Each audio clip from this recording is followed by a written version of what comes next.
भागवत जी कहते हैं कि खाना जब दोपहर को खाएं और सुबह खाएं, सुबह और दोपहर, ये दो बात। वो ये कहते हैं कि दोपहर और सुबह का खाना खाएं। वैसे तो वो कहते हैं दोपहर का ना खाएं, दोपहर का खाना सवेरे खाएं। लेकिन अगर आप खा ही रहे हैं तो वो ये कहते हैं कि तुरंत विश्रांति लें, खाते ही विश्रांति लें, खाते ही आराम करें, काम कोई ना करें। सुबह का खाना अगर 10 बजे खाया या 12 बजे खाया या 11 बजे खाया तो खाते ही विश्रांति लें। कब तक? 20 मिनट। 20 मिनट 20 मिनट विश्रांति लें। और उसको उन्होंने एक्सप्लेन किया है कि वो विश्रांति जो होनी चाहिए वो आपके शरीर को, जो बायां हाथ है इसको नीचे करके दाएं हाथ को ऊपर करके वाम कुक्षी अवस्था में लेटें। अब वाम कुक्षी को सरल भाषा में समझाता हूं। भगवान विष्णु को लेटे हुए देखा शेषनाग पर, बस उसी परिस्थिति में लेटे, उसी स्थिति में लेटे। विष्णु भगवान शेषनाग पर लेटे हुए, वो वाम कुक्षी की अवस्था है। खाना खाने के बाद हमेशा दोपहर को और सुबह इस अवस्था में जरूर लेटें। क्यों? Left side. आप जानते हैं हमारे शरीर में 2 नाड़ियां हैं, वैसे तो 3 हैं, 3 नाड़ियां, एक सूर्य नाड़ी है, एक चंद्र नाड़ी है, एक मध्य नाड़ी है। ये जो सूर्य नाड़ी है यही भोजन को पचाने में मदद करती है। सूर्य नाड़ी तभी चलती है जब आपकी चंद्र नाड़ी कम हो। भोजन पचाना है सुबह का और दोपहर का, सूर्य नाड़ी तीव्र होनी ही चाहिए। तो लेफ्ट साइड में लेटो तो तुरंत सूर्य नाड़ी शुरू हो जाती है। वैसे तो अगर आप स्वस्थ हैं तो खाना खाते ही आपकी सूर्य नाड़ी अपने आप शुरू हो जानी चाहिए। नहीं हो रही है तो लेफ्ट साइड में लेट जाइए, लेटते ही शुरू हो जाएगी। 20 मिनट जरूर लेटें। फिर आप कहेंगे जी नींद आ गई, तो भागवत जी कहते हैं ले लो एक झपकी। वो ये कहते हैं रोको मत इस नींद को। जो सूत्र उन्होंने लिखा है कि दोपहर भोजन के बाद या सुबह भोजन के बाद अगर आपको आलस्य है शरीर में तो वो कहते हैं कि बिना संकोच इस झपकी को ले लो। 20 मिनट की झपकी ले लो, ज्यादा से ज्यादा 40 मिनट की ले लो, इसके आगे नहीं। तो अगर आप भोजन के बाद इस विश्रांति ले लें 20 से 40 मिनट तो अगले आधे दिन काम करने को बहुत एनर्जी आपके पास आएगी। आप चाहें तो आज ही करके देख लें। मैं इस सूत्र को वैसे कल विस्तार से समझाने वाला हूं।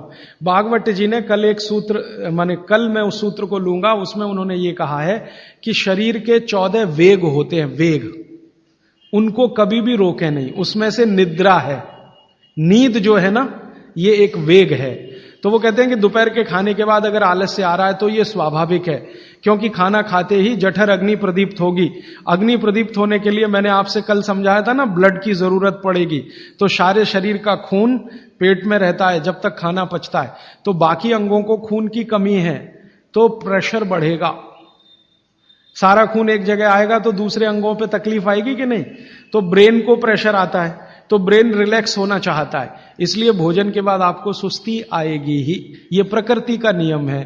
तो आप ले लेना उस नींद को, छोड़ते क्यों हैं? बहुत कीमती है, लोगों को मिलती नहीं। गोलियां खाते हैं फिर भी नहीं आती। करोड़ों रुपए लेने वालों को मैंने देखा है, आती ही नहीं है नींद। आपको आ रही है तो बात बहुत सुखी है। तो आप दोपहर की झपकी ले लें। मैं आप और माताओं बहनों को तो विशेष विनती है, क्योंकि आपका घर का काम भी कुछ कम नहीं है। किसी भी फैक्ट्री को चलाना बहुत आसान है, घर चलाना बहुत मुश्किल काम है। और घर में भी सबसे मुश्किल काम है बच्चों को बड़ा करना। मैं मानता हूं दुनिया में इससे बड़ा कोई काम नहीं। तो आपको काम तो घर में भी है, आप भी भोजन के बाद एक झपकी लेने का नियम बना ही लो। सब काम छोड़कर झपकी ले लो आप, क्योंकि मैं आपसे यह कह रहा हूं कि आपके शरीर के स्वस्थ रहने से ज्यादा बड़ा कोई काम नहीं है दुनिया में। जो आपका शरीर दुरुस्त रहेगा तो घर आगे भी ठीक से चलता रहेगा। इसलिए कोई संकोच नहीं, कोई लिहाज नहीं, कोई शर्म नहीं। सास की शर्म नहीं, ससुर की शर्म नहीं, पति की शर्म नहीं, बच्चों की शर्म नहीं।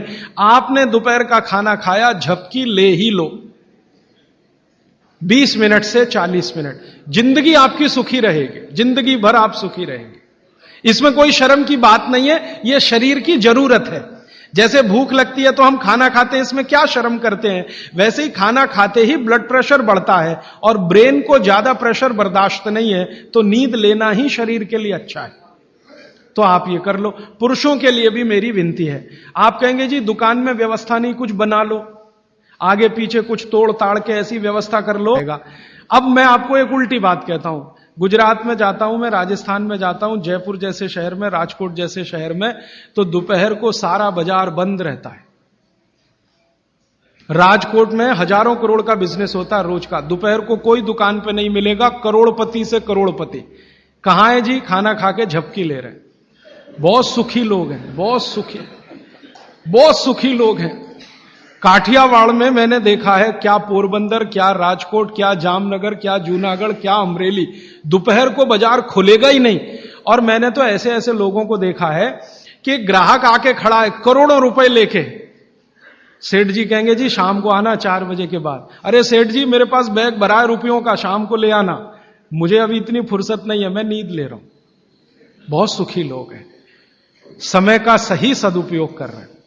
अब कुछ लोग गालियां देते हैं, क्या निकम्मे लोग हैं, दोपहर को सोते हैं। सोना ही चाहिए। पूना में आप चले जाइए, पेशवाई के जमाने से पूना के लोग दोपहर को खाने के बाद जरूर नींद लेते हैं। पेशवा ने इसके लिए बहुत प्रचार किया था, बागवट के इस सूत्र का। तो वहां भी है, पूना में भी है। जो पुराने शहर है ना हिंदुस्तान में, हर जगह ये देखने को मिलेगा, दोपहर के खाने के बाद सब झपकी लेंगे ही। तो कर्नाटक में भी है, तमिलनाडु का मुझे मालूम नहीं क्योंकि ज्यादा मैं घूमा नहीं।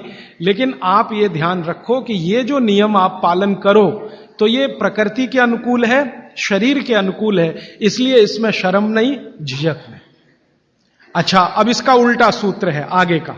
वो ये कहते हैं कि दोपहर और सुबह के खाने का अगर आपने नींद लिया है खाने के तुरंत बाद, तो रात का भोजन माने शाम का भोजन, रात से मतलब हमेशा शाम, ध्यान रखना। तो शाम के भोजन के बाद कभी भी विश्रांति नहीं लेना, उल्टा है बिल्कुल। सुबह का भोजन किया तब तो विश्रांति जरूरी है, शाम का भोजन किया तो 2 घंटे तक विश्रांति नहीं लेना। 2 घंटे माने 6 बजे खाना खा लिया तो 8 बजे ही जाना सोने के लिए, उसके पहले नहीं।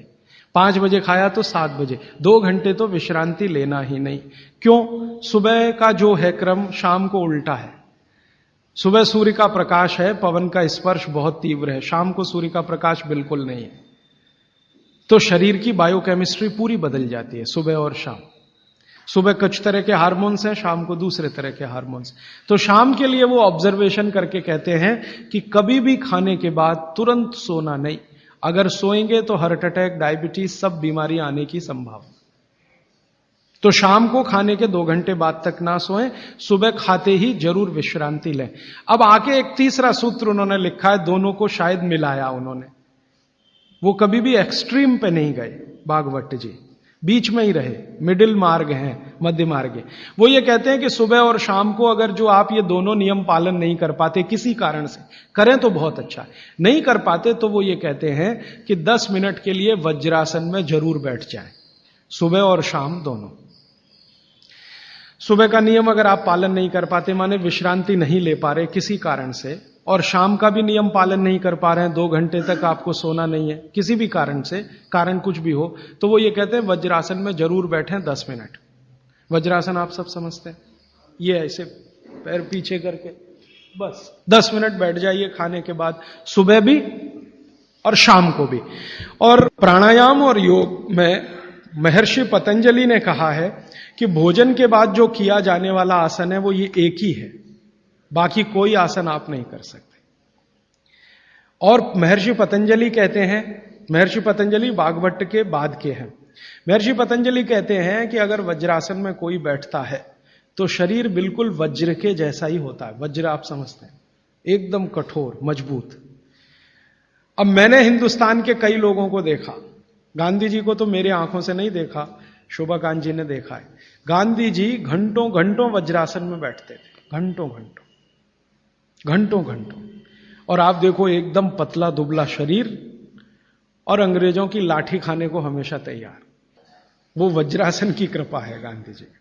गांधी जी कोई आसन नहीं करते थे, कोई प्राणायाम नहीं करते थे, सुबह घूमने जरूर जाते थे, लेकिन हमेशा ये वज्रासन में जब मौका मिला बैठ गए, जब मौका मिला बैठ गए। और घंटों 3-3 घंटे तो लोगों ने उनको देखा बिना हिले डुले वज्रासन में बैठ के चिट्ठी लिख रहे हैं, किताब पढ़ रहे हैं, वगैरह वगैरह। तो 10 मिनट तो न्यूनतम करें ही, ज्यादा से ज्यादा अगर आप कर सकें, समय समय पे वज्रासन में बैठते रहें, तो शरीर की बहुत सारी क्रियाएं एकदम दुरुस्त रहती। ये 3 सूत्र हुए, और एक चौथा सूत्र बता देता हूं। हमारे भागवत ऋषि कहते हैं कि आप जब खाना खा रहे हैं तो खाना खाते समय आपका चित्त और मन दोनों शांत रहने चाहिए। चित्त और मन, 2 अवस्थाएं चित्त की है, मन की है। मॉडर्न साइंस में ना चित्त है ना मन है, वो ब्रेन की बात करते हैं, माइंड की बात करते हैं।